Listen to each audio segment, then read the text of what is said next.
The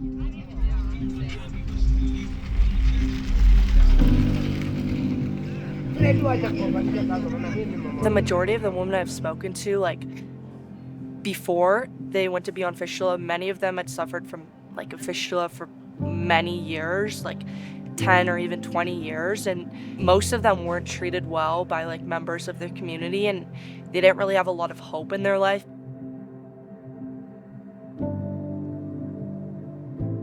Beyond Fistula creates a really good community for these women because a lot of the times, like when they get a fistula, they feel very isolated, which is a terrible feeling, you know, and they feel like no one understands them and no one loves them and nobody wants to be around them because they have a fistula. But here at Beyond Fistula, like, they're surrounded with all these other women who are going through the same thing. So I think that their confidence just, like, increases. Quinter's story was really impactful for me. She got raped when she was 13 years old. It was only my secret. I never tell anybody. I never want to see any man around me.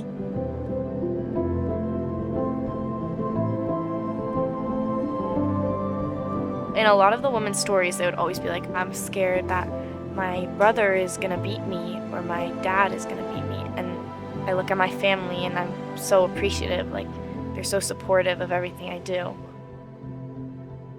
My grandmother asked me, why did you just run home today and it's late in the night? Then I told her they wanted to beat me. Why? They are saying I'm pregnant. Even listening to Priscilla's story, the most shocking part to me was how her brothers wanted to beat her instead of the person who raped her. In our culture, when somebody done something like that or get pregnant, it's so shameful, or the parents, they can even kill you because it's something like a taboo. You have gone against the culture. I got pregnant when I was a little girl, when I was around 12 years. A man who was like big, like around 30 something years, 32, 33 years. In Kenya, they're delivering in their huts, remotely pushing for days, not hours, but days. A fistula, medically speaking, is a hole between two cavities in the body that does not belong. What we are working with are called either obstetric or genital fistulas, meaning a hole in the pelvic area in a woman that should not be connected. Specifically in this case, it's a hole between the bladder and the vagina, or sometimes the rectum and the vagina. I was afraid to stay with people because a strong smell coming out. It's something like a torture. I was seeing myself I'm not normal because of the stress of fistula, because of that stigma. Our role is to provide psychosocial care for these women. We take them through the counseling sessions just to help them become mentally stable and strong. It lets them know that they're part of a bigger community, that this was a medical issue, that they weren't cursed, that this wasn't their fault. And in addition, when we offer education or different skills training where women can earn money, it changes how they see themselves, and it changes how their community and their partner sees them.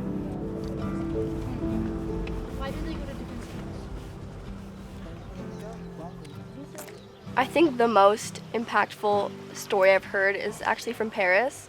All she wants to do with her life is to be educated, and that school is the most important part of her life. I take school for granted a lot. Going to the girls' schools and listening about how focused they are because they just want to, like, take full advantage of every single opportunity they're getting. The ones who have the opportunity to go to school are, like, work so hard and they're so grateful for it. And I have that right at my fingertips, and sometimes I don't appreciate it enough. I'm just focusing on my studies because I know the background at home there. I know the people who are sponsoring me. I'm happy to see you here. I say thank you very much and welcome at home. Feel free. I'm happy to stay here. Yes. Even going to Dorcas's house and seeing how she was able to build her own house for herself without a husband, and I think that was really inspiring.